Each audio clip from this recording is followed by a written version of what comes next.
All right. How y'all doing on this fabulous Monday? Welcome. My name is 12 Gauge. Welcome to my channel. If you've never been here before, welcome. I hope you enjoy what you find here, what's spoken here. And tonight I don't feel like being on camera, so I'm going to get off here and just do the little thing right here.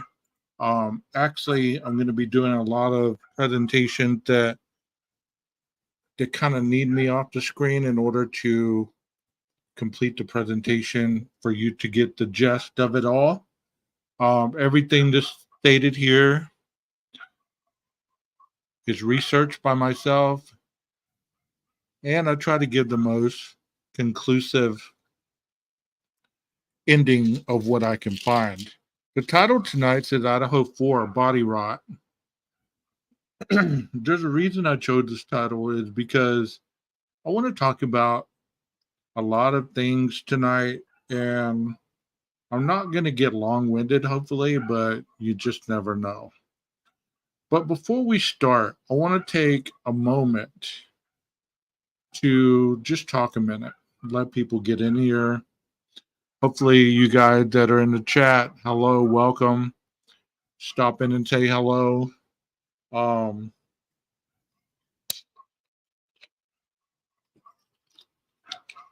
Let me know how your day is going. I want to talk about blood tonight. I want to talk about death. I want to talk about how long it takes for certain things to manifest to a level of decomposition. I want to talk about all this. And if it's something that you guys want to talk about, then come on in. Let's talk about it. You know,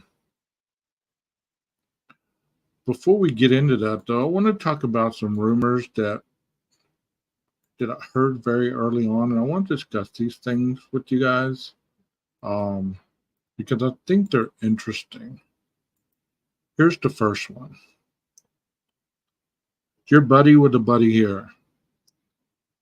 You can expect redacted 911 call and redacted body cam footage of Dylan and Bethany Wednesday. They're the same ring audio I heard, except cleaned up a little. The owner of the ring cam must have released it against PD wishes. Maddie was killed first, followed by Kaylee. Xana says to Ethan, there's someone here. Ethan heads up the stairs to investigate. See Brian's mangling the girls upstairs. Brian, come look. Ethan, fuck you. Brian, fuck you, I'm gonna kill you. Ethan runs to the kitchen to escape or grab a weapon. Still unclear, but there's some kind of disturbance near the kitchen. Knives, including a knocked over plant and a broken fume bait cartridge. Brian goes directly into Xana's room from upstairs. That is Ethan shouting, Xana! Xana apparently stays still until Ethan returns to the room and is immediately overpowered by Brian. Neck wound. Brian tells Xana, it's okay, I'm here to help, and kills her. Once he's no longer in danger, he mutilated Ethan and walked out right by Dylan, believed due to exhaustion and the length of time he's already been in the house after the first disturbance. There's number one. It's quite disturbing. This is another one. It says, I'm posting anonymously because Brian is my family, and you people in this group act like vultures and rabid raccoons. Brian is innocent, and you will see he has been framed by his drug partner friend, the security guard from the university. They were doing drugs together in the parking lot, as they had done numerous times. But when security guards started acting like a peeping Tom outside the girl's window, Brian left security guard and drove back to his apartment. The reason the phone was off is because the battery was flat and the security guard was using the car charger. Brian put his phone on charge when he left the parking lot, and he switched it back on when he was near his apartment because that's how long it took to get a charge going. Brian's knife was in the car, and security guard was holding it because he had used it to chop the cocaine lines. Yes, I said cocaine because Brian stopped heroin years back and substituted the drug with cocaine. He has tried so hard to stop everything, but he's an addict and he had bad migraines, so the cocaine actually helps him. He had no idea security guard was going to do what he did, and he just wanted to teach security guard a lesson by leaving him behind. Brian actually feels terrible that he left this maniac behind, but it's not his fault. You people need to stop with these singing videos and funny pictures of Brian and my dad, or we will sue you for everything you have. All of you, just get a life and stop playing Facebook detectives because you're just a bunch of bored losers and have no morals. Who do you think that's from? Hey Aquarius, how you doing? Thank you for being here. Here's another one. I need to bring this a little bigger. It said we had the name police had when it first happened. Approximately 23 days ago. But only OP said guy was in the car with Brian when knife was sought or when the knife was bought. Problem is he didn't buy the K-bar. He bought Spyderco. We think Spyderco is a folding knife, in fact. The other question is, who is up? And why is he implying on killing himself? Is someone after you? Dude, I really have no idea. I know he's cold-blooded, though. I'm serious. If I was a millionaire, I would have hired him to be a personal bodyguard. The guy would not hesitate to kill someone. In fact, I think he enjoyed it. I don't want it to incriminate myself, Brent, or any others, but during our deployment, certain people had absolutely no remorse and never reflected on the carnage we caused when we got back home. In fact, if given a chance to do so again, they would. Now, this is just speculation, but I don't know if he actually killed anyone in Idaho. But I would say he did. He would kill 1,000 people if he was told to without blinking an eyeball. He was a good order follower, and I think that's why he could never hang up his rifle. When he was prepping to get out there in the military, he was already trying to find out similar careers. I just don't know how he'd end up in Pullman, Washington, of all places. Coincidentally, right up the street from BC, Brian Koberger, knowing how he was, something just isn't sitting right with me. Okay, I'm going to go ahead and stop with those. These are Reddit posts, and these are past things that I had seen on the internet that I screenshotted, and I wanted to read these a little bit tonight before I got into the video portion of it. Hope you're doing well. Thank you for being here. I'm going to go ahead and start with the crime scene. It's called 19 Days of Rotting. I thought this was so interesting earlier when I watched it. Because it left me questioning a lot of things. Some of the questions that people have had in the very beginning of the crime. You know how they said those 8 hours, they must have had those 8 hours to clean up the crime scene. They must have had 8 hours. It must have been Dylan. It must have been Bethany. It must have been this person. It must have been that person. I'm about to show you professional cleaners. And I want you to pay attention on how hard it is to clean up a crime scene, how precise these individuals are about their job, and how a college kid cannot really do this in 8 hours. But we'll talk about it after this video is done. It's called 19 Days of Rotting by Crime Scene Cleaning. I've given them props in my description, so if you want to check out some of their videos that they've done, they're very nicely done. So here we go. Do you ever wonder what happens when the police leave? Crime scene cleaners are private companies that handle the cleanup after the police are gone. Spalding Decon is one of the nation's largest cleanup companies, handling the aftermath of homicides, suicides, decompositions, hoarding, and much more.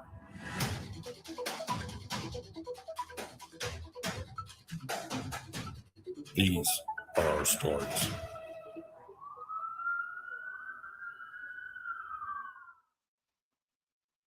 The person wasn't found for a couple weeks, and the fluids have been sitting in the home for 19 days. Some of his body was leaning against the door during the decomposition process, but it's actually a piece of the skin.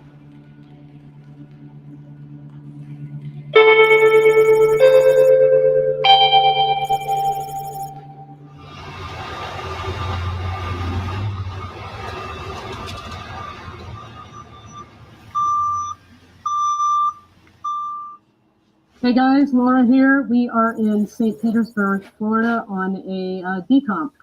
The person wasn't found for a couple weeks, and the fluids have been sitting in the home for 19 days. So it's a big job because it's ceramic tile and it's in a bathroom in a very confined space. So there's 3 of us here today, and we're going to be doing a lot of demo, but I think we can finish it today.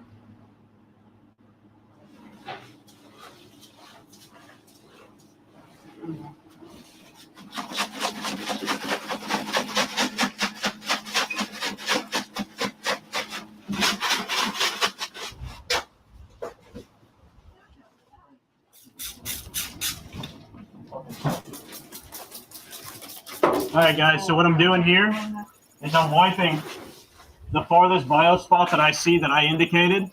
As it's coming through, what I don't want is when I'm working my way up and we're moving around this general area, I don't want to spread it on my feet, I don't want to spread it on my body and spread it other places and making more work for us and other things like that. So what I'm going to do is I'm going to wipe and I'm going to clear up to the biggest spot that I can see. That way we have an area of movement here. This is what we're looking at, kind of film it, talk through it.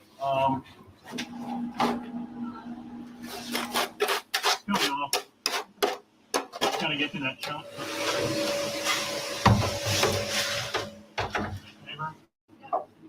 You always have to clean your way from the outside in, so that's why we're starting here to try to get around to the bathroom.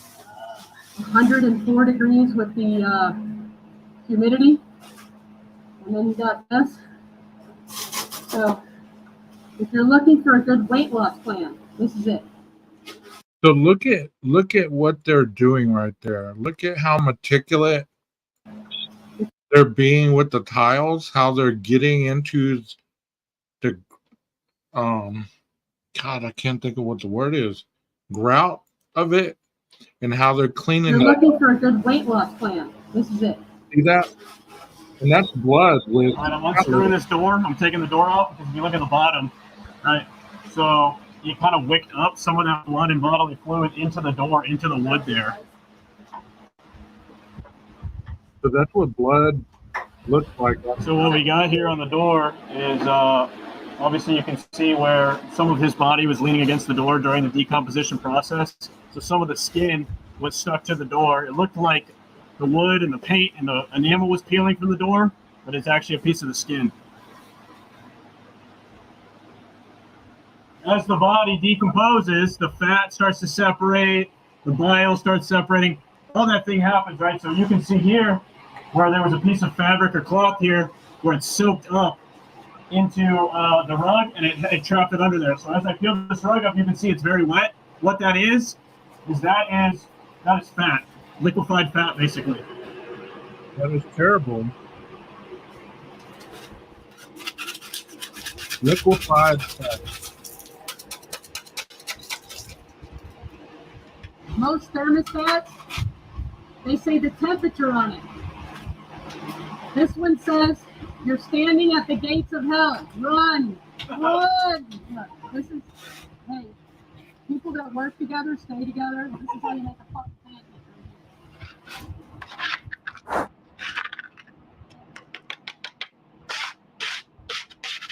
And become a crime scene cleaner today. So they're professionals. You think if you weren't a professional, you could become college kids trying to do this?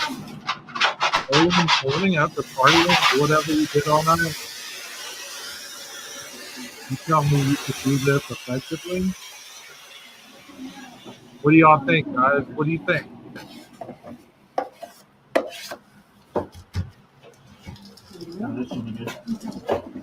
So now what we're going to do is start cutting the carpet back, chipping up the tile, and wiping down the walls. They're plaster walls, so they're not drywall, which is easier to clean, but harder to remove if we have to. I don't even know how this thing came undone. Somebody's getting a phone call. Yeah.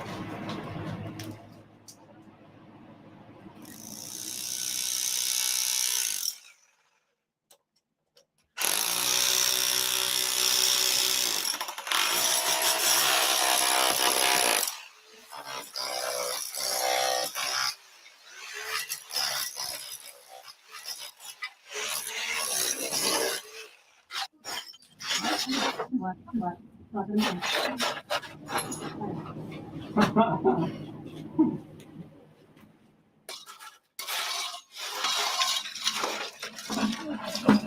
So what I'm doing now is I'm removing this. I'm going to pull this toilet up and pull the toilet, so that way we can access any bile that ran underneath the toilet bowl and get the tile out that's behind and around the toilet because it's a little tight to fit the tile chipper in there. I made sure the water was turned off at the wall to the water supply, and then what I'm going to do is I flush the toilet once or twice, make sure most of the water's out, and then unhook your water cable from the back, and then now all there is under these caps on the side of your toilet, there's 2 bolts right here and screws.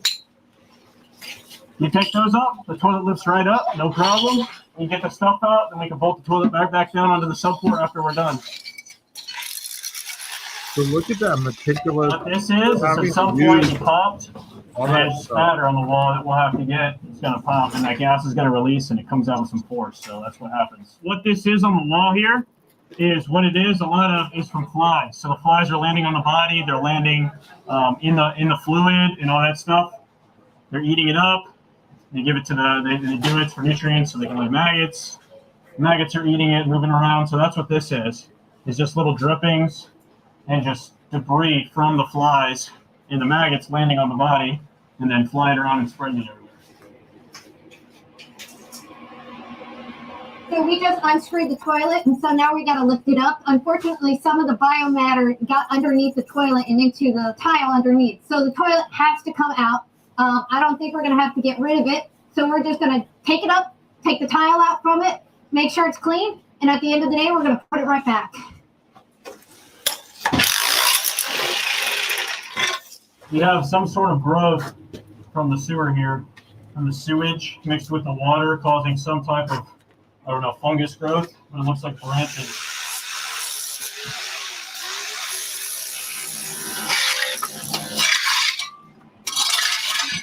There's no AC in this place? Yeah, there's no.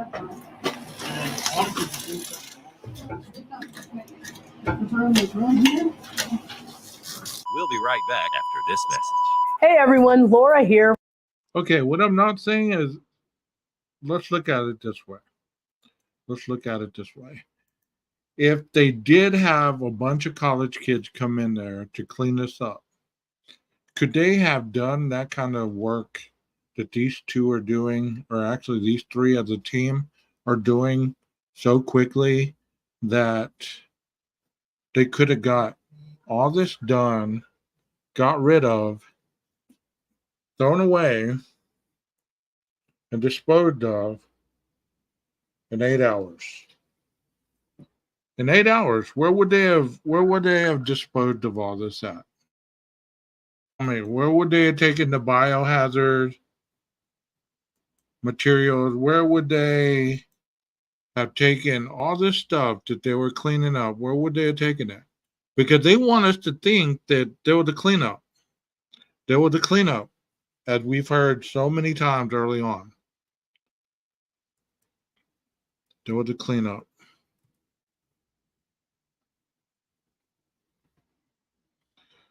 Granted, the IDAHO4 didn't spend 19 days. They spent enough time that there was obvious starts of decomposition. Obvious starts of decomposition. I think there would have been evidence if there was a cleanup of blood and stuff. I don't think there was.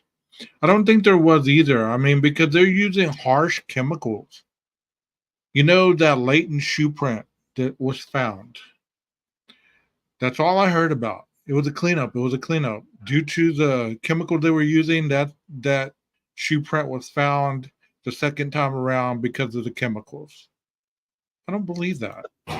They start removing the door frames that have obviously had a lot of fluid on them. And then after that, we're just going to start testing the grout in certain areas to see if we need to go further.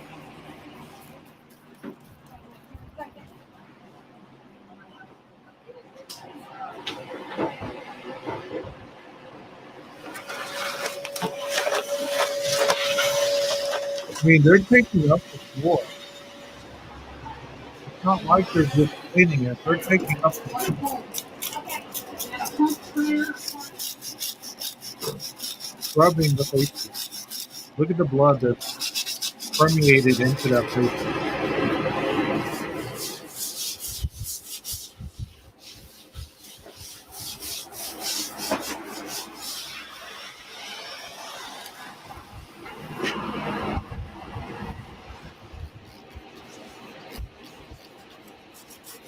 So you're telling me college students can do this in a matter of 8 hours? So we started cutting up carpet because the bio into this room. And the more carpet we cut, we saw the farther that it leaked into. So far right now, we've cut a pretty good 3x3 square out of the carpet, but now and found that it's also run down into there. So I'm gonna have to cut all the carpet out. Might have to move this dresser to get into it, but there is a good thick layer of fat or grease underneath the carpet, which means that he has been leaking for quite some time.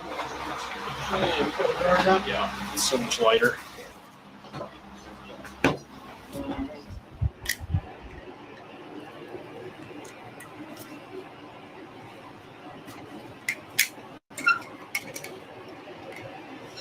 Almost like an industrial degreaser. It'll cut through the fat so it's not so greasy and slippery on the ground. You can see that the body fluids went through the asbestos tile. And this house is pretty old, so it's just kind of crumbling. Because our job is emergency based, we don't have to stop and then get asbestos testing first. We can't leave the body fluids there, so we're just going to clean this. We're not doing any type of build back or putting flooring back in here or anything like that.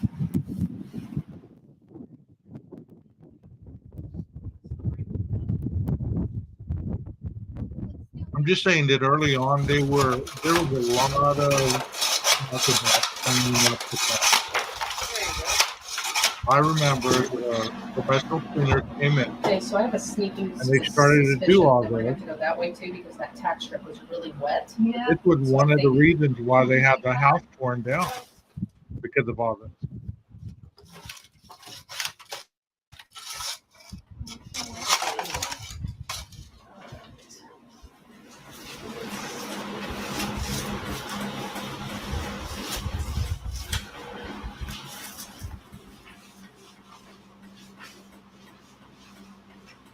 So what I'm doing now is we removed all the biohazard.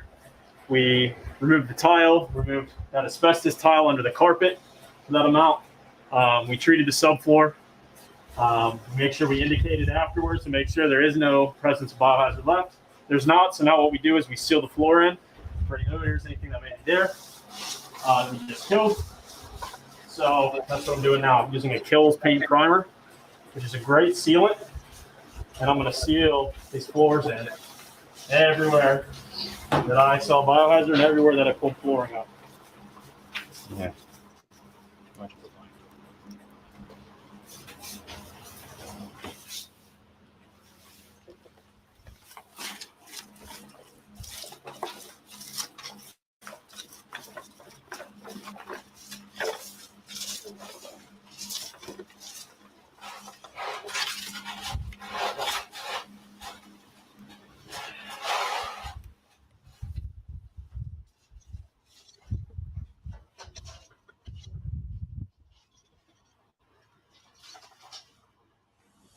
So I understand that the students were not in their home 19 minutes or 19 days.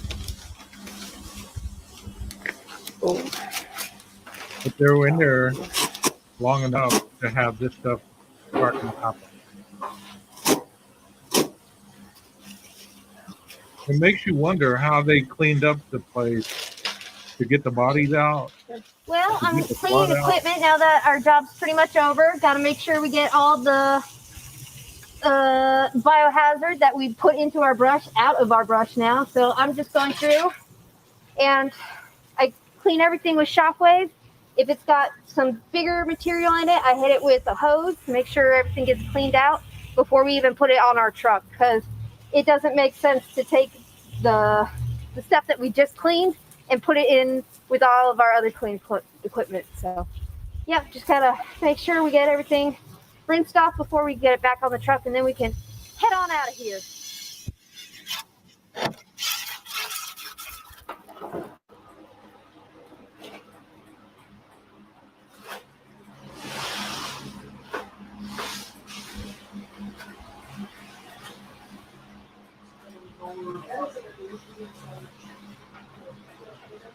Guys, we're at the end of this job, and it was challenging. It was tight quarters and extremely hot. There's no air conditioning.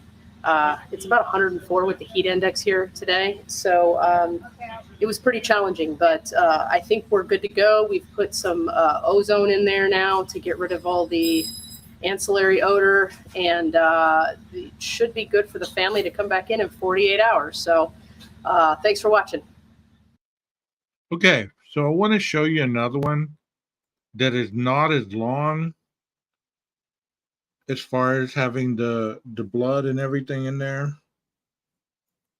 Let's see what Kelly says. I think the state knows what that 8 hours is about. We won't know until the trial. You're right. That is my opinion. Death cleanups are very by the book, have to be done before demolition. Exactly. And that's one of the reasons that I wanted to show this, is because there's still individuals that are holding true to there was not a professional cleanup. It was done by the roommates. Aquarius says, I think they know too, and TBF, it could be simple explanation. Is the 8 hours odd? Yes, but doesn't mean they were suspect. Very true. I want to show you another video here.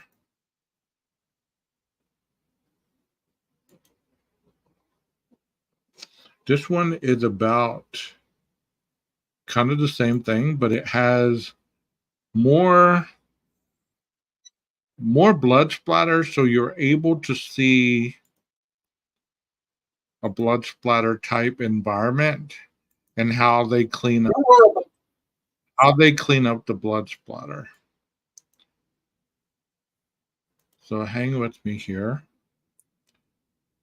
And this is just for demonstration purposes only, because of the house and what we heard. It was the bloodiest that many people had ever seen, and this, that, and the other.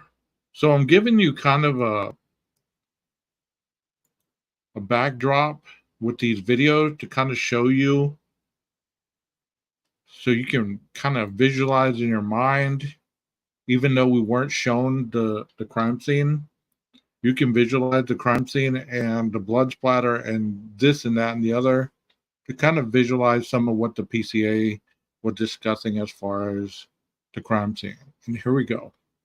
This is brought to you by Biohazard Pro, Crime Scene Cleanup and Hazmat. What you are about to witness is one of the most gruesome scenes we've ever done. So if you have a weak stomach, turn back now.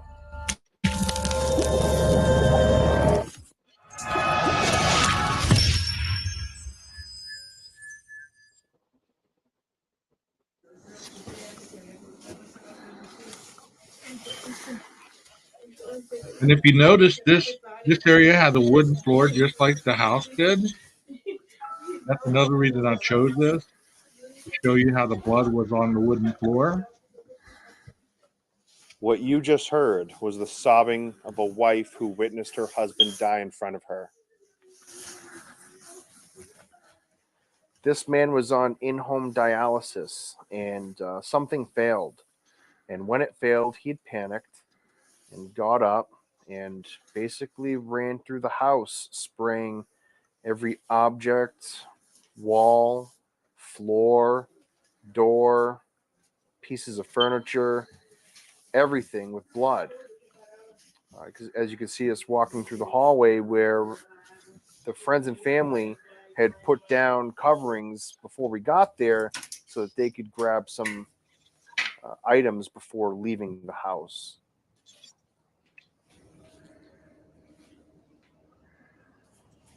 As you can see here, the technician had removed parts of the structure in order to reach the blood that made its way behind it. And sometimes that is the only way to be able to remove the source of the contamination. Here you can see a technician building a containment of which acted as a quarantine for those contaminated areas. Here are some pictures from the walkthrough. As you can see, there's a great deal of blood on the floor, pooled up and underneath these coverings. Blood on the walls.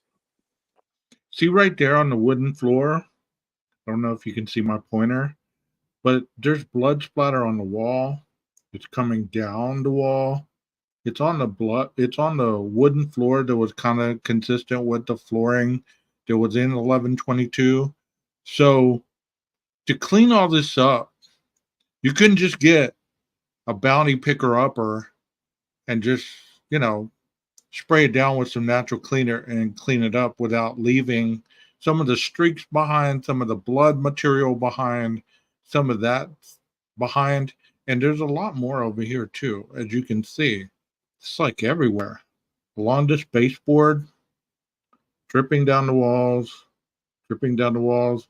So after so many hours, this blood permeates into the sheetrock, into the paint, and you can't just wipe it off. I mean, have you ever tried to wipe off some grease or something off your walls, and you ended up taking some of the paint off, some of the sheetrock off of it because you got too much cleaner on there or something? So, like I said, I just wanted to show you this for visual representation. Not that this is the crime scene that we are talking about tonight, but as you can see, there's different types of blood splatter. This blood has started to pool. This blood has splattered on the wall. It's coming down, pooling on the baseboard here. Blood on the doors, every crack and crevice.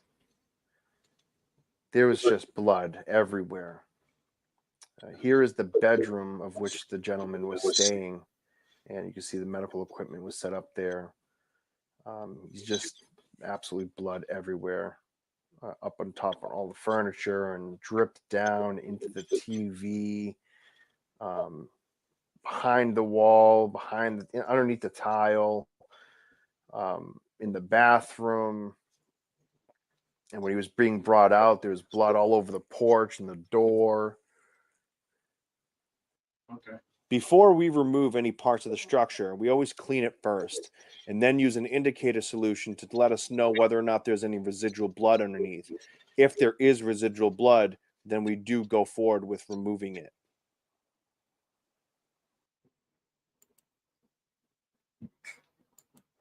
And here you're going to see the finished product. Everything clean and decontaminated. Even the hardwood floors in the living room, in the bedroom, which was sealed so well, we were actually able to clean it and decontaminate it without removing it. If you like this video, please subscribe, like, comment, and share.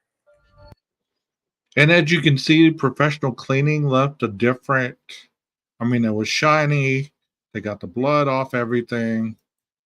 It was really, really well done. I don't know what it looked like as far as after they cleaned it up. I want to show one more video. This is a very short one. It's talking about blood splatter. And we've been talking about this. I want to show you how this professional identified this with from the Smithsonian channel. So let's watch this. Because there's different types of blood splatter.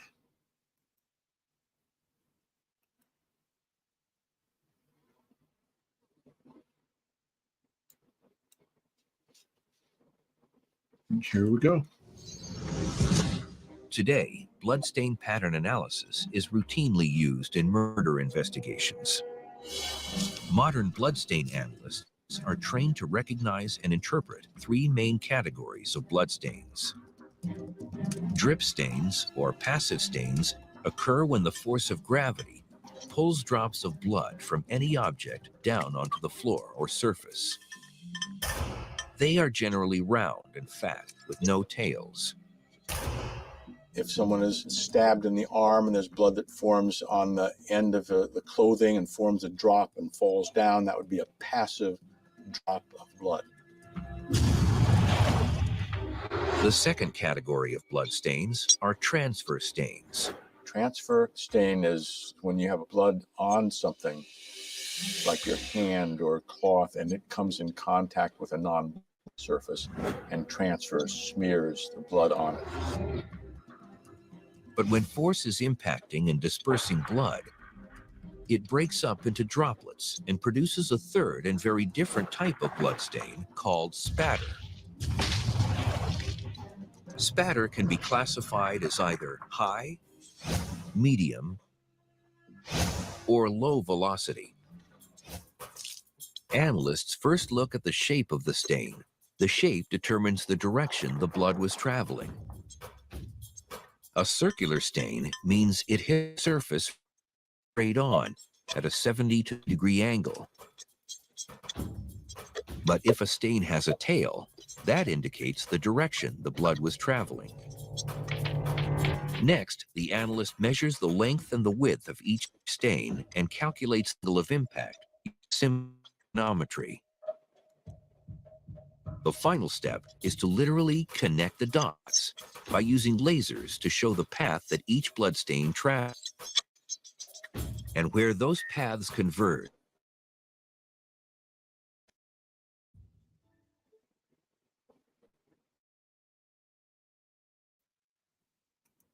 Telling. And you wonder why it takes so long for them to investigate a crime scene, because all this is going on. All this is going on. They're having to set up all this stuff, and they're having to decipher the blood splatter. I'm going to show you a video.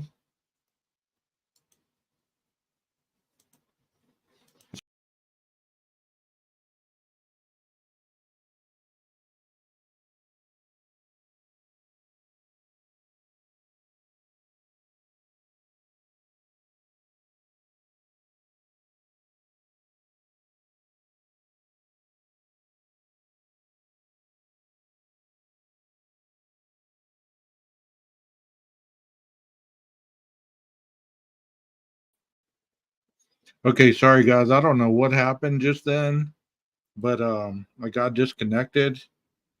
Like I was saying, I'm going to show you a video about what happened to body after death. Okay. And I know we're talking about very gory stuff tonight. I hope that you find this interesting and not just, morbid. And I'm trying to give you some visuals based on what we've been told about the crime scene. So here we go. Give me a number 1 if you're interested in what I'm talking about. Number 2 if you've been triggered.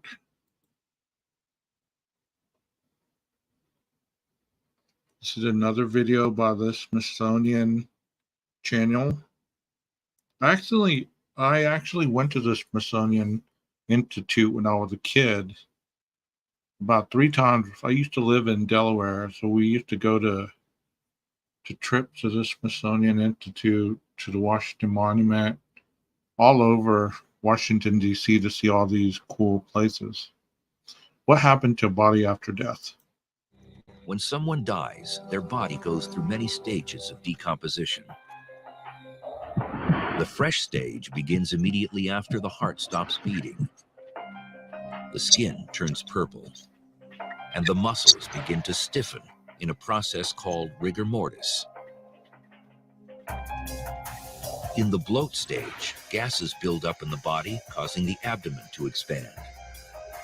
As the pressure increases, bodily fluids and gases push out of any orifice. In the active decay stage, maggots feed on the flesh and the largest amount of biomass is lost. Finally, in the advanced stage, the body will continue to break down until only dry remains are left. While the stages of decomposition are the same for all humans, the speed depends on many factors like temperature, environment, and cause of death. Warm weather will cause the body to break down more quickly. Cold weather will slow it down a great deal.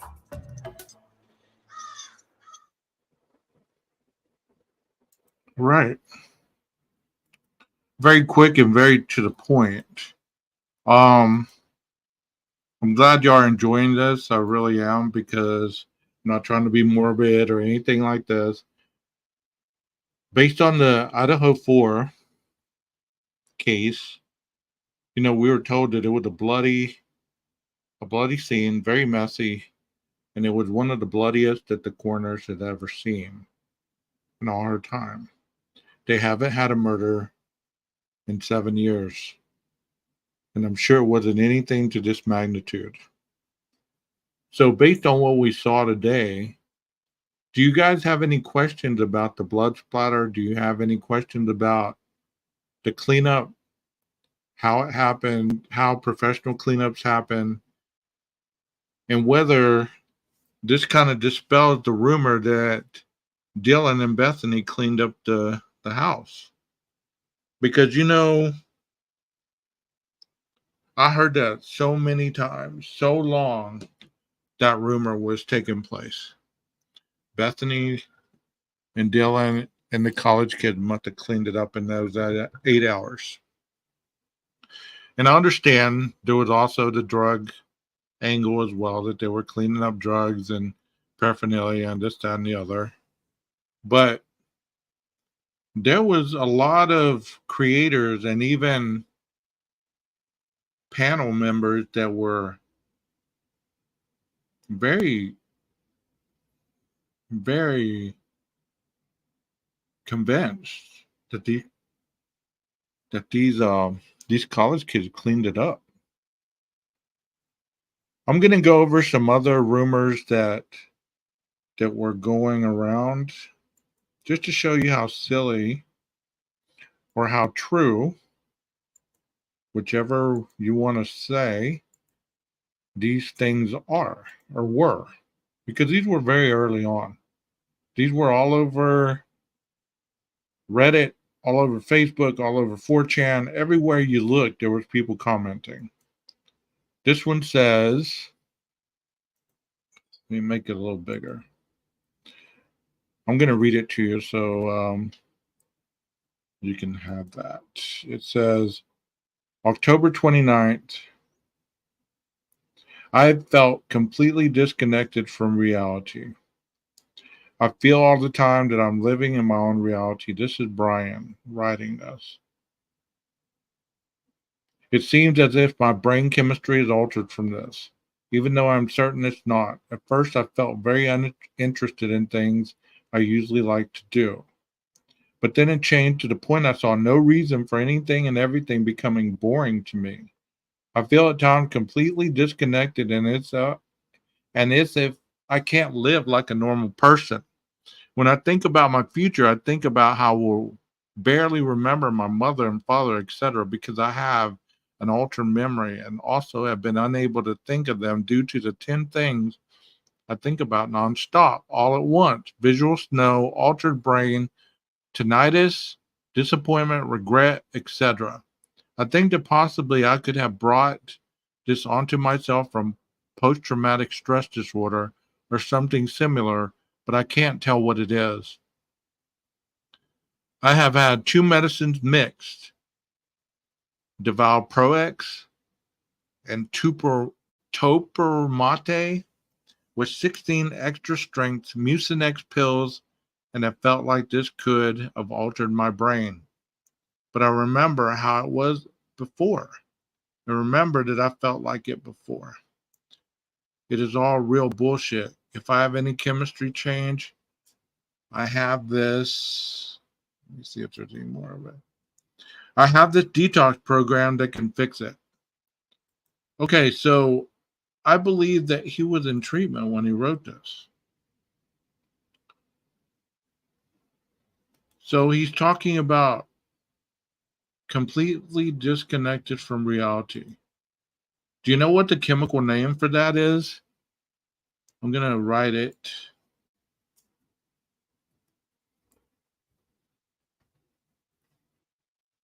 Dissociative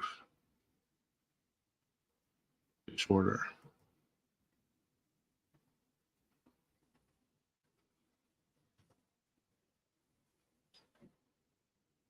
And if you've ever felt that way, that means that whenever stress or any kind of life issues become too much, this looks like it was this was written in 10. So he was 28 and 22. So however, 22 minus, I don't know, do the math.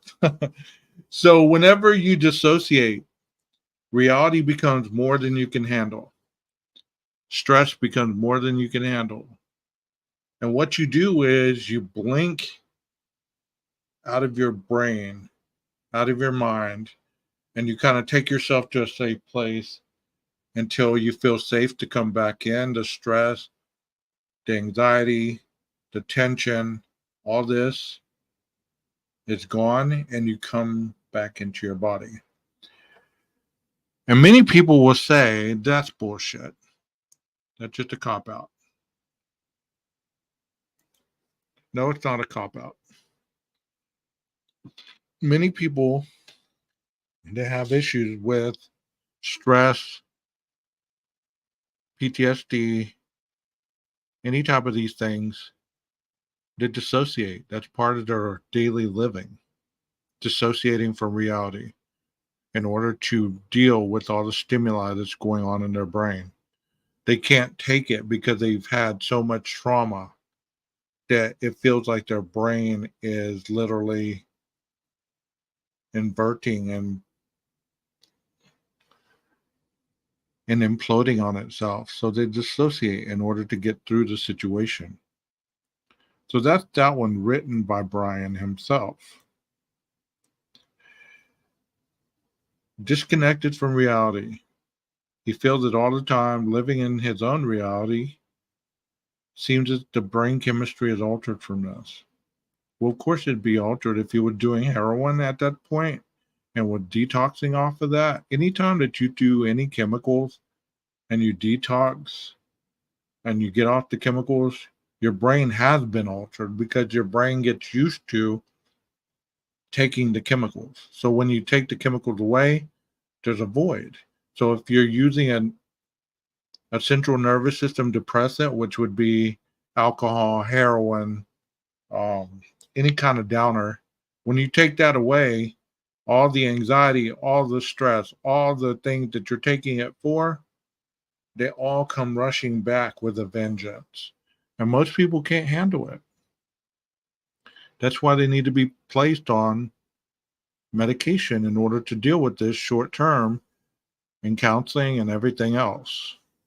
But if they don't, they just kind of dissociate and shut down, and they live life like this is talking about. You feel uninterested in things. It changed to the point I saw no reason for anything, and everything became boring to me. I feel at times completely disconnected, as if I can't live like a normal person. So, as I've read this already to you, you tell me if this was the beginnings of somebody that could have done the heinousness that he's been accused of.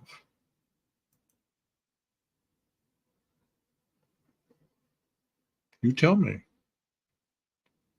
You think about nonstop all at once, visual snow, altered brain, tinnitus, which is the ringing in your ears, the disappointment that you've done to your family, to yourself, the regret that you have, etc., the weight issues,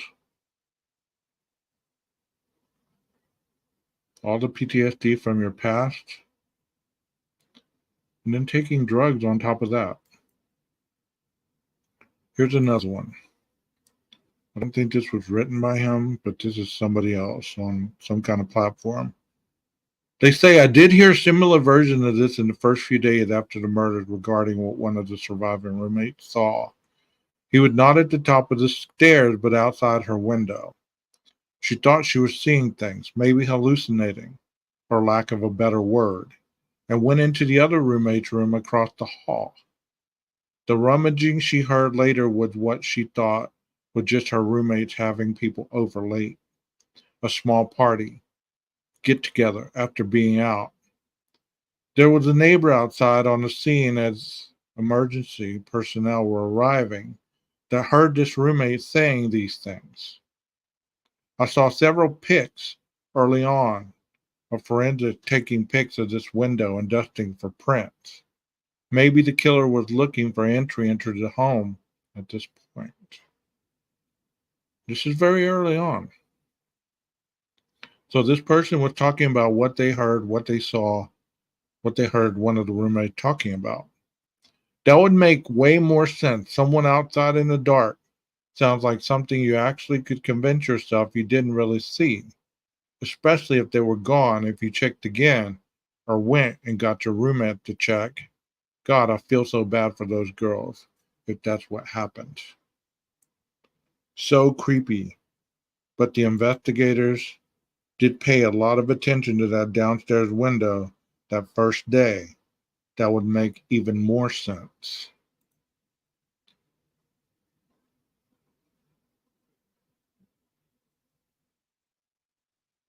So what do y'all think, guys? You think this was December 4th, 2022?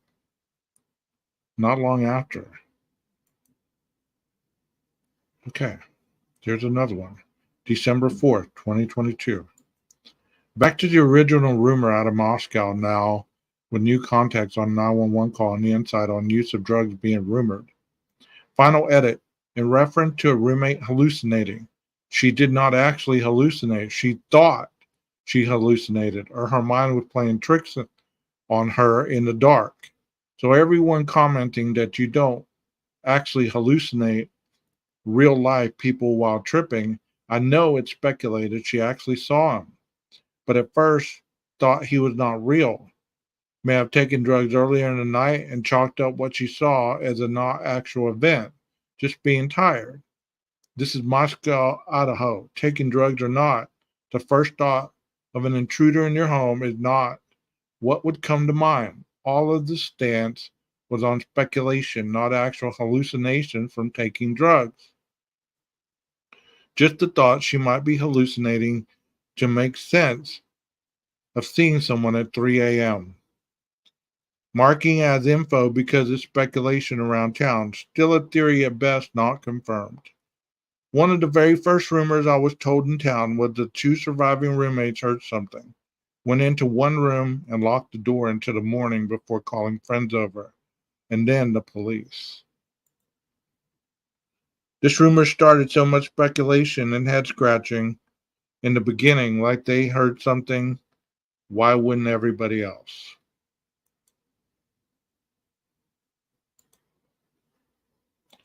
And that is all that I have. Hold on a second. I think I have a little bit more. Yes, I do. Put a 1 if you want me to keep going, a 2 if you want me to stop and talk.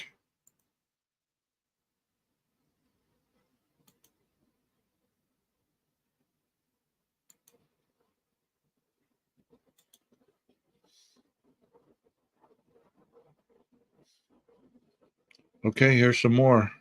Here's some more. A gentleman was escorted out of the bar that was creeping on Maddie and Kaylee on Saturday night. I thanked him for sharing the info with me. Sorry if this may conflict with some of the previous report, but I'll share what I get if it's not detrimental to the case. Everything else I've relayed, he says it hasn't changed. Find the mask guy. Some tidbits for you to think on that I got in my conversation to follow up the Ring camera. Ethan was at a date in Dash Saturday night where one frat and one sorority get together and mingle. I guess Ethan's date was his sister. Xana and Ethan keep to themselves and are reserved, super quiet, and keep to themselves. Number 3, a detail was shared that I won't share that was done to a victim that says targeted. I do not know what victim. Strongly believe the LE have a suspect and are waiting for them to fuck up and lead them to a key piece of evidence or leave town to make the case stronger. The kid that went in first for the 911 call more than likely did see some bad shit. The unconscious person topic is cover for the dispatcher not saying murdered or dead body. Not seeing any blood, they have reversed course. Multiple kids saw some shit, I'm told. November 29, 2022. I just answered this. I've been lurking here for a while, and this is why I've been hesitant to say anything. People aren't allowing for nuance. Yes, the police did say that the roommates summoned friends because they thought someone was unconscious. From what my friend told me, secondhand info alert, they were concerned Xana had hit her head, but they weren't sure, so they tried to find Ethan. When they couldn't, they summoned his friend looking for Ethan. I don't know how the rest played out exactly, but what's been reported, it appears this friend went over to the house, and I'm assuming here, found the bodies. I may be taking some liberties here, but to me, that would imply they couldn't see Xana. If they could, I would imagine they would realize that her wounds were far more significant than just hitting her head. What they heard that night before was crying, a thud, and someone saying, "Okay, I'm going to help you." That supports the hypothesis that somebody might have fallen and hurt themselves. What do y'all think about that? Chat, what do y'all think? Any of you in chat? Just Rondi? What do y'all think about what I'm reading? I'm not trying to stir speculation of the past. I just want you to discuss. Is this logical thinking? I mean, early on, let's say you didn't know anything else and you read these things right here. Okay. Does this seem like logic or does it seem like rumor? Here's another one. DM was not cleaning the house. According to friends who were there after the police arrived, this is just secondhand info, but not fact. BF heard the thud and texted DM. DM went to check on Xana, and that's when she saw the man in black. She went back to her room, and when she was sure she didn't hear anyone else, she went back to Xana's room. The bathroom door was open and the light was on. They believe he took a towel from the bathroom and wiped his shoes and a knife and wrapped the knife in the towel.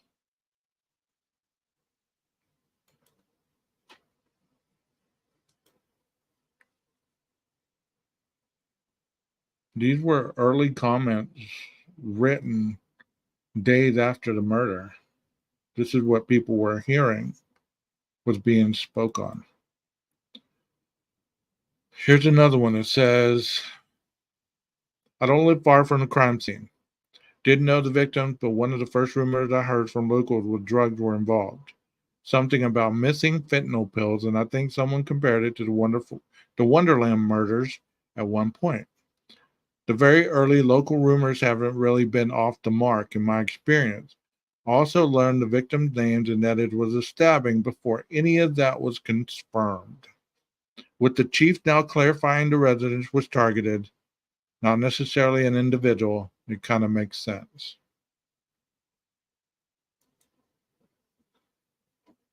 I heard from someone who knew the victims that something happened at the frat party as well.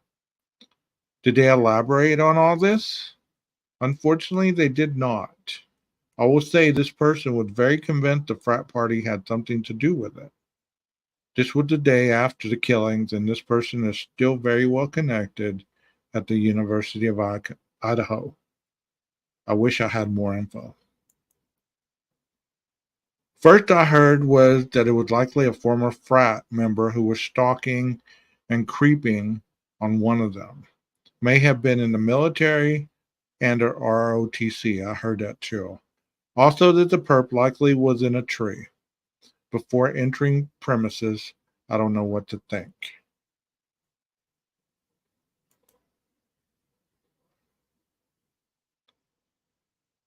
No government 98, 7 minutes ago. Letting y'all know this because I've been following this for a week. I've been brainstorming with a friend of Xana, and it is now we believe that the killer was a man wearing all black and a mask.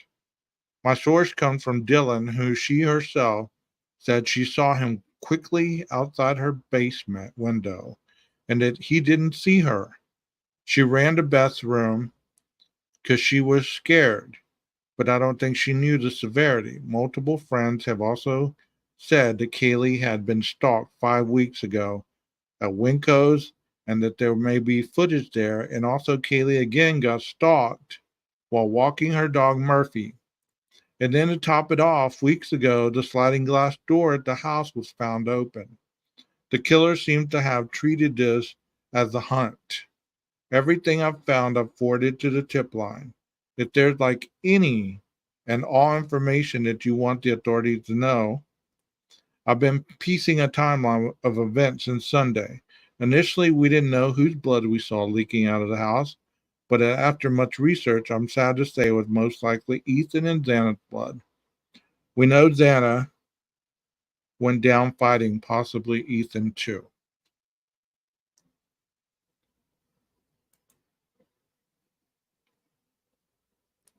And it matches a very early report I read from a neighbor who witnessed that early activity and saw a cluster of women standing with first responders, blankets draped on their shoulders, leaning in, hugging and crying with each other. You have a link? That's pretty detailed and sounds interesting. I looked and finally had to give up. I know the detail about the blankets is what stood out in my memory. I would say it was within the first 24 hours when we were all still wondering what could have happened and the names had not been released in those early hours. I think I just was looking at the Facebook pages on our local newspapers there. I've been told the stalker was messing with cars and Wi-Fi, and it could even be more. I didn't ask for details on what he did, but the police didn't react. I'm told because no harm and no damage. No, but I'll try to get the answer this week. Kaylee, Dylan, and Bethany, I'm told, all saw him. I'm told neighbors heard the dog barking from approximately 3 to 4. FYI. My opinion, let the dog out, do the crime, leave the door open, dog goes back inside. The dog is barking outside because he can't get back in. Dog was in the home when the police arrived. I have on good authority cousin is a cop in a nearby town, but called in to help in Moscow when school started back up. Apparently, the investigation is looking directly at the Sigma Chi frat party Ethan and Xana attended from 8 to 9 that night. He did not have any update on their timeline after they left, 9 to 1:45, but did say it looks like an investigation is honing on 2 suspects from the party that night, and an update should publicly name them by the end of the week. Sigma has made their socials private and removed all info from Facebook going back a few years. They believe Ethan and Xana were the main targets stemming from the argument that night. Downstairs survivors could hear 2 males rummaging through the rooms above them. Figured it was an after party, locked the doors, and went to bed. When they discovered them in the morning, about 30 minutes before the 911 call, they called their friends at Sigma to come over, who in turn called the police. It's right across the street, and for whatever reason, they believe there was people from the Sigma upstairs around 2:15 that night. Back door was left open, one dead in bed, the other blocking the room's door with their body. Police just updated their Facebook to reiterate they are not looking into activities of that night, only the murders, which to me suggests something went on, a fight, drugs, etc., that spilled into anger later that night and got them killed. Also didn't want to release, probably created as if it would cause undue fear in the community, i.e. Greek life. See, there's a lot of these early on. A lot of these early on. These were early on, like within days, weeks. Matches that I was told to relate to how they saw Xana. No blood. It ran downstairs and called the police right away. I was also told that night while the friends were out, Ethan got into it with someone and told them to stop hitting on the girls and being creepy. I assumed he was at the bar and it was about Kaylee and Maddie, but that message to me could be about Xana and his sister at a fraternity gathering.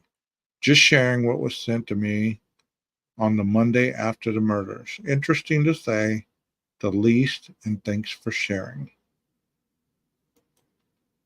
Okay, that concludes the rumors. What do y'all think? Let's see what you guys are saying in chat. I personally don't think Dylan felt threatened by seeing a man outside her door, or there would be an 8-hour delay. Good point, Aquarius.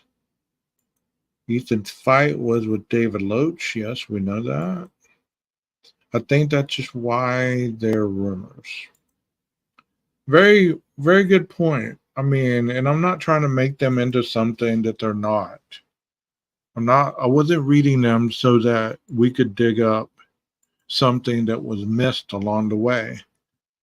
But you know as well as I do, early on after a crime, especially witnesses or people that are close to the people that were hurt, they were talking. A lot of people were talking. A lot of individuals were speculating very early on. They were talking about drugs. They were talking about, the frat party. They were talking about possibly the 4 had OD'd. Heck, even Kaylee's family heard that she had been shot. But the targeted attack that one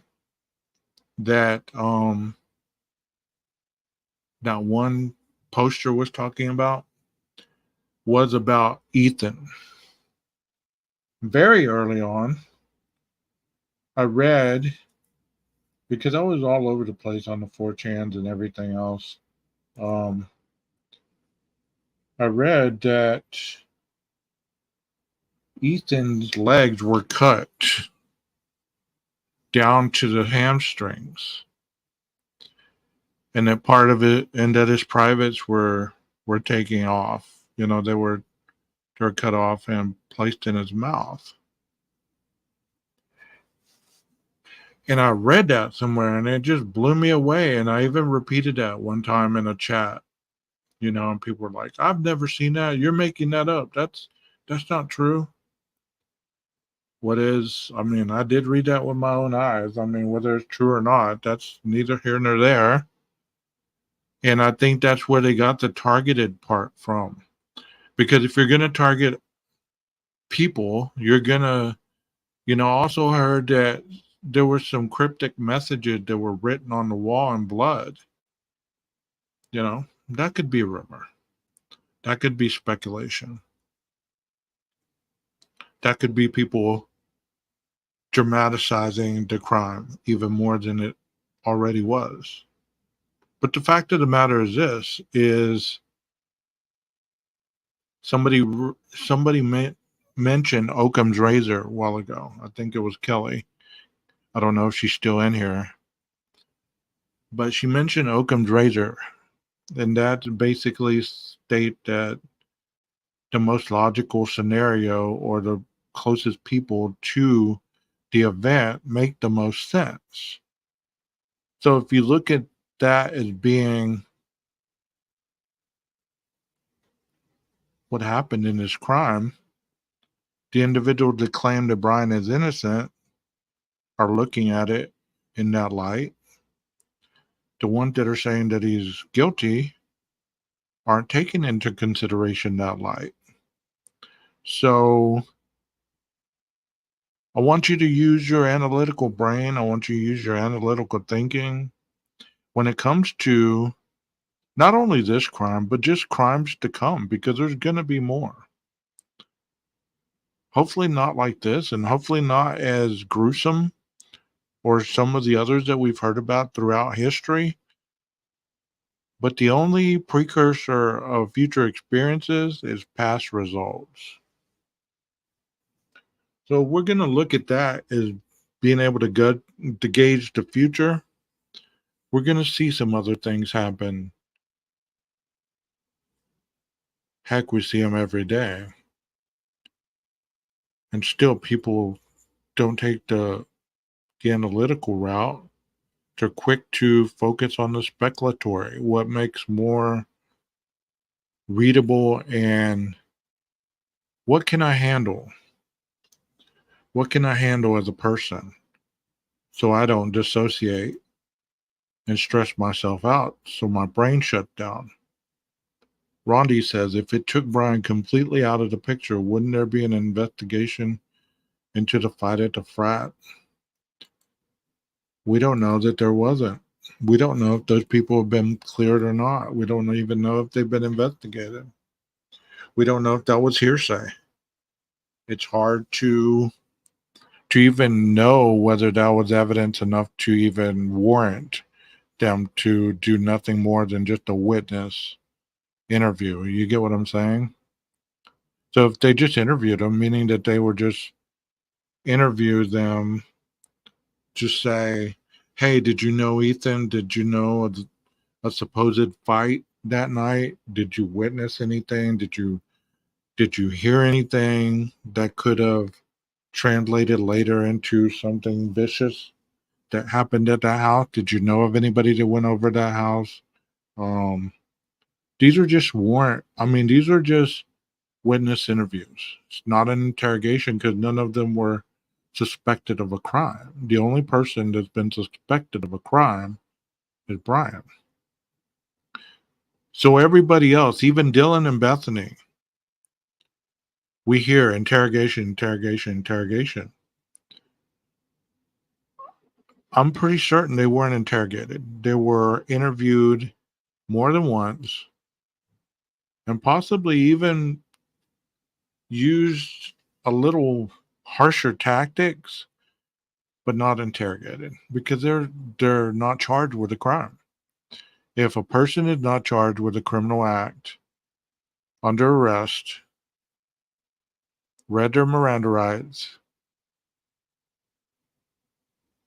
chances are they're not interrogated. So any of these other statements that you may have read or heard, these were witness testimonies, witness details that they gave to people. Nothing more, nothing less. Because I guarantee you, if they had evidence to prove that any of these people were involved deeper than the surface, they would be under suspicion and possibly even brought in under arrest to be interrogated. Read their Miranda rights. That's why, when these witch hunts, they get on this high horse to say this one should be brought in to be interrogated. This one should be interrogated. This one should be interrogated. Well, you just saying that tells me that you don't know the law.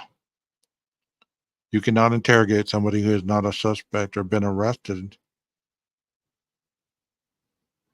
of a crime.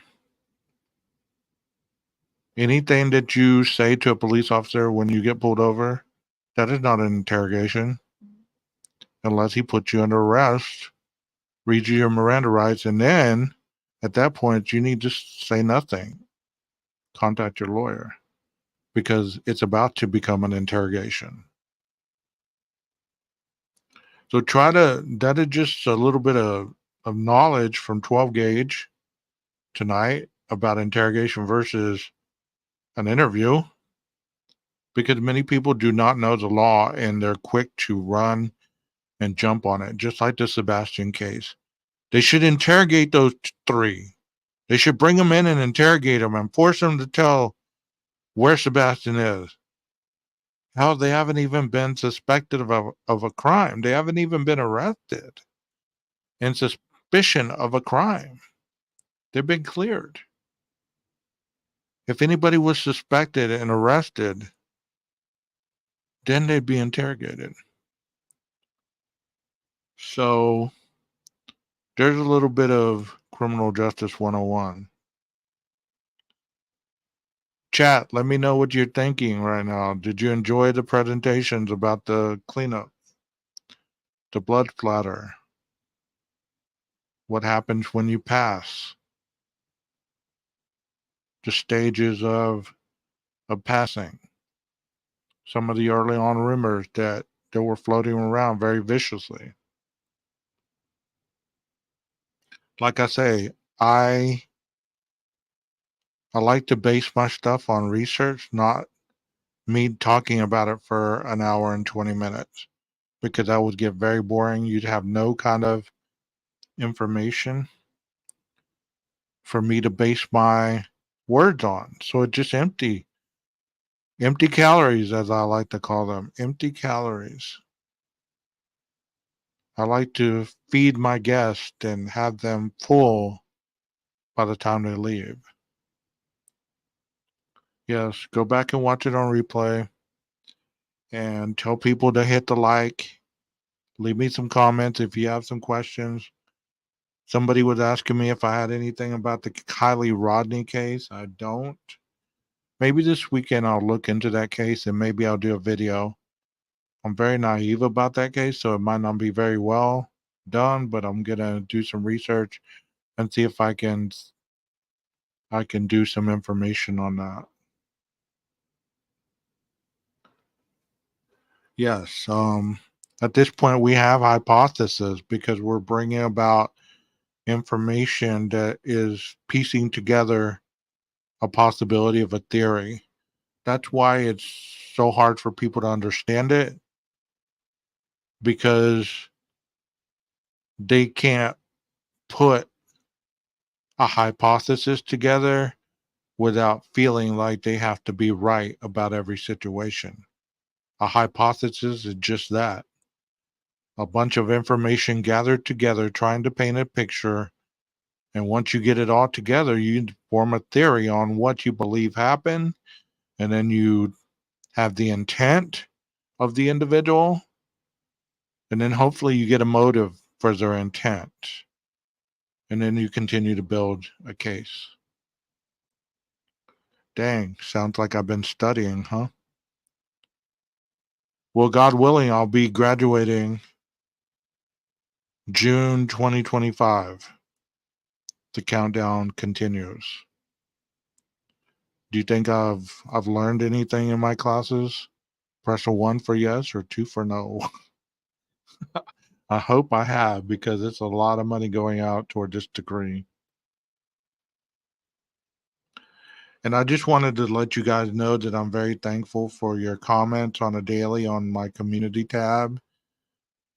The love that I receive from you guys, as far as the kind word, the comments, the understanding of where my brain goes with all these cases. I'm not trying to get on here and say that I know it all, or that my opinion or my hypothesis mean more than other people's or other creators that have been doing this earlier on than I did, because I didn't start talking about the Idaho. I didn't have a channel as it was going on. I was scared to get on here because I was intimidated by some of the other channels and how they presented their information. But I made a promise to myself to go in a different angle, and hopefully I'd get the same results as those people. It's okay, Rondi. It's okay. I try to put it on my community page, and I get off work. I'll do the 8 to 5 thing. So I get off work at 5, and I'm rushing around trying to get home, trying to get situated, trying to calm my head enough to focus on what I'm going to present to you guys. So sometimes I'm a little early, sometimes I'm a little late, but I'm always on time. Always on time. Just like God, he's always on time. But you guys, I'm just rambling right now. I'm gonna go and finish up my evening. I hope you guys enjoyed the presentation. I hope that you passed the word. Did you pass the word? Hit the likes. Let people know that I'm trying to give a visual representation of cases rather than just mindless speculation. Yes, what's your question?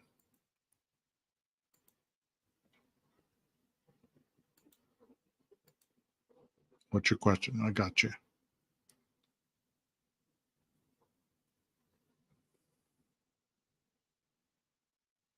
You too, Aquarius. I'm not signing off quite yet. I'm waiting for Rondi's question.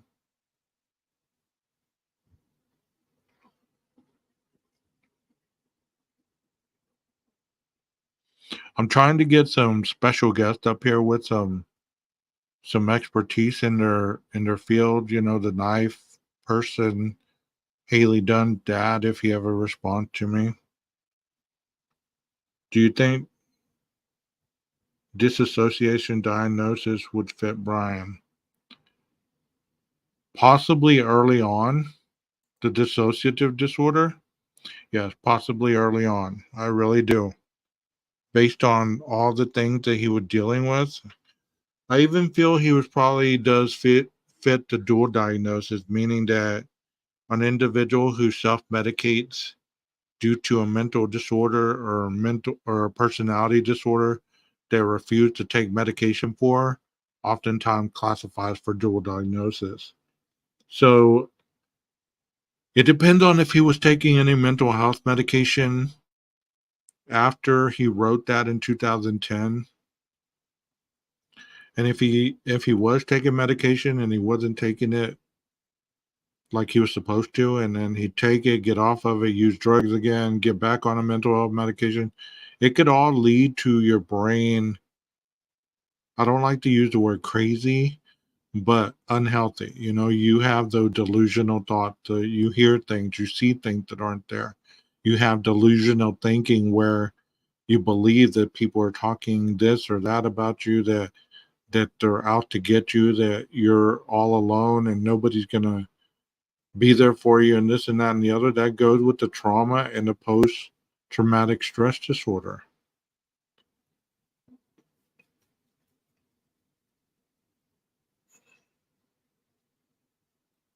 It was immediate in Idaho, not 19 days later, but no, I don't think they would have done a good job who actually saw the crime scene. Oh, I understand that. I did state that it wasn't 19 days later. I did state that, I use that as a comparative video to show kind of what went into a cleanup. And nobody saw the crime scene. I'm basing those videos on what we've heard the coroner say about the crime scene and the bloodiness about it. So that's why I show those videos, just based on that, not saying that I saw the crime scene. Thank you so much for your comment, Sarah, and welcome. I've never seen you in here before. Are you a subscriber to my channel?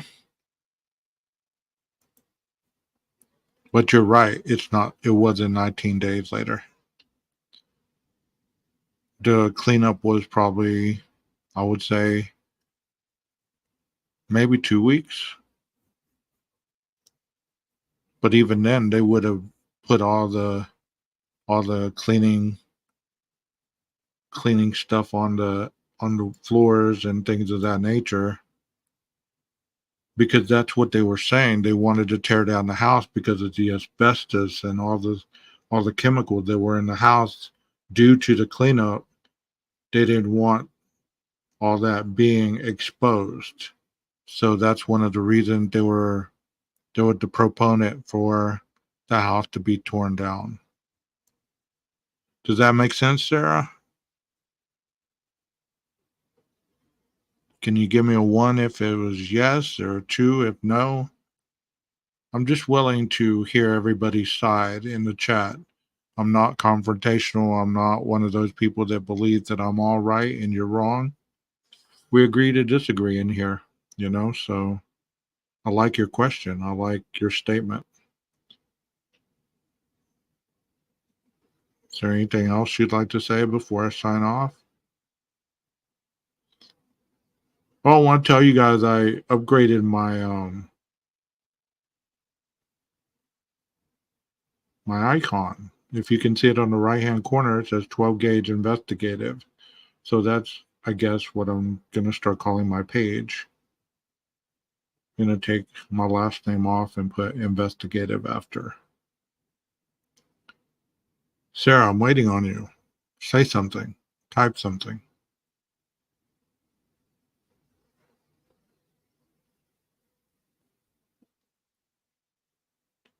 You're comparing apples to oranges. Nobody ever said they did an adequate job. Nobody ever said who did an adequate job. The cleanup crew or what was left behind.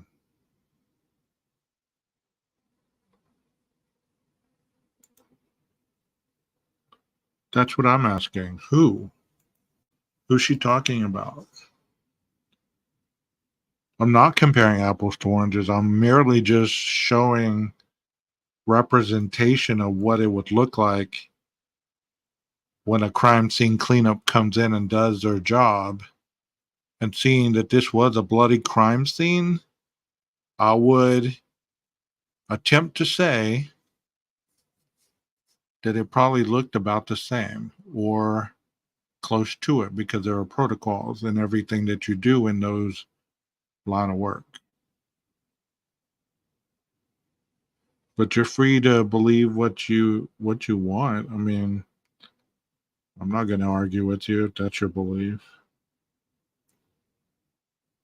Yeah, I'm trying to give a visual to understand what the coroner has talked about, what we saw as far as the cleanup van and the tent that was outside 1122,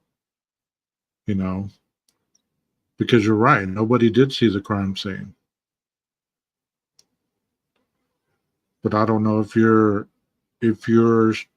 stating that the crime scene was immaculate or the technician that cleaned it up did a terrible job. I don't know what you're saying, honestly.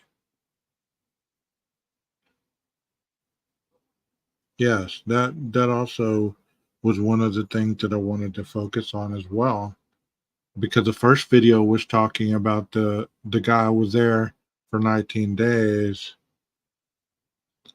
and even though the Idaho 4 wasn't there for 19 days, there's going to be other crimes where they're unsolved and nobody really understands how long they've been at a crime scene. So it gave relevance to other crimes, not just Idaho 4. I'm not just speaking on Idaho 4, even though it is part of what we've been talking about tonight. There's other crimes that can show relevance of cleanup and things of that nature, blood splatter, things of that nature. Yeah, I really enjoyed the blood splatter video as well. I mean, they did a terrific job at that. But Sarah, I hope that you do go back and watch it from the beginning. If you didn't, I mean, it's hard to get intent if you only watch it from halfway or a third, because it has a lot of information in there, and it's not. That's one of the reasons that I put information of somebody else's professionalism, because then you can't argue with me about somebody else's professionalism. They're showing you and telling you what they do as a professional. So if you're still arguing them, that's basically saying that you're closed-minded about what a professional is showing you on the screen as they're doing their job. That's one of the reasons why I do that, because I don't want people to argue with me, because I'm not showing you how to clean up a crime scene. I'm basically putting it relevant to certain crimes that we've been talking about and trying to show you how potentially this could be the same thing with a visual representation. So hopefully you go back and watch it again. And if you still feel adamant about what you believe, me comparing apples to oranges, you're free to, believe as you will. No love lost, no hard feelings. I hope that you continue to come to the channel. At least give me a like that you were here, and keep coming back. Hopefully I'll be able to talk on something that we can meet in the middle on. And that's with anybody who comes in here. I'm not here to destroy your comments. I'm not here to feel like you're attacking me. I'm just here to present. That's it. Nothing more, nothing less. So you guys have a great night. And be sure to go into the library and watch some other videos, because there are analytical representations of what the crime scene was at 11:22 based on what the PCA said, not on what I say. So y'all have a wonderful night. Thank you for being here. Please continue to come back and grace the channel. You guys are awesome. Have a wonderful night. Maestro.